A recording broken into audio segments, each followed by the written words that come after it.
Hello students, let's see this question. The question has one assertion and one reason. Understand करके correct option choose करना है. So assertion कहता है more is the electron affinity, greater is the reducing character. ठीक है, यहाँ पे दो टर्म्स है, पहले इसको समझते हैं. इलेक्ट्रॉन एफिनिटी क्या होती है कि आपका कोई एक आइसोलेटेड न्यूट्रल गैसियस एटम है, अगर आप उसकी वैलेंस शेल के अंदर एक इलेक्ट्रॉन ऐड करवा देते हो, ठीक है, तो ये अपने मोनोवैलेंट एनायन में कन्वर्ट हो जाता है और साथ में एक एनर्जी रिलीज करता है, उसको हम कहते हैं इलेक्ट्रॉन एफिनिटी. क्लियर? यानी कि ये जो आइसोलेटेड न्यूट्रल गैसियस एटम है, इसकी टेंडेंसी क्या है इलेक्ट्रॉन गेन करने की. ये इजीली इलेक्ट्रॉन गेन कर सकता है, तभी इलेक्ट्रॉन एनर्जी क्या कर रहा है, रिलीज कर पा रहा है. क्लियर? अच्छा, अब दूसरी चीज है रिड्यूसिंग कैरेक्टर. किसी भी सब्सटेंस कोई जेड है, इसका अगर रिड्यूसिंग कैरेक्टर की बात कर रहे हैं, तो अगर इसके हम रिड्यूसिंग कैरेक्टर की बात कर रहे हैं तो इसका मतलब क्या है, इट कैन रिड्यूसिंग कैरेक्टर का मतलब कि सामने वाले को रिड्यूस कर रहा है. ठीक है, इसका रिड्यूसिंग कैरेक्टर है.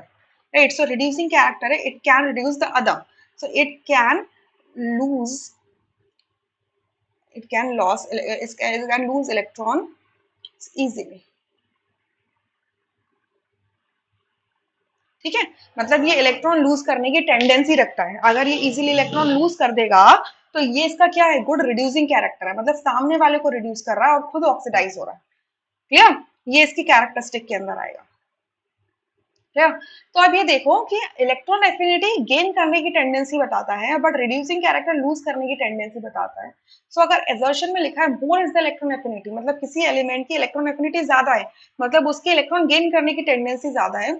ग्रेटर द रिड्यूसिंग कैरेक्टर, क्या उसका रिड्यूसिंग कैरेक्टर ज्यादा होगा? नहीं, उसका रिड्यूसिंग कैरेक्टर ज्यादा नहीं होगा, बल्कि बहुत कम होगा. सो ये स्टेटमेंट हो जाएगी फॉल्स. राइट? सेकेंड रीजन में लिखा है reducing character depends on the number of electrons lost. सही बात है कि अगर कोई भी एक एलिमेंट है, अगर वो बहुत ज्यादा इलेक्ट्रॉन लूज करने की टेंडेंसी रखता है, तो ऑब्वियस सी बात है कि वो उसका क्या है, रिड्यूसिंग कैरेक्टर दिखाता है कि ये कितनी आसानी से रिड्यूस कर सकता है. ठीक है, सो ये बिल्कुल two statement reason.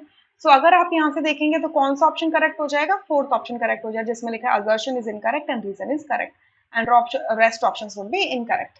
I hope you understood this question really very well. Thank you.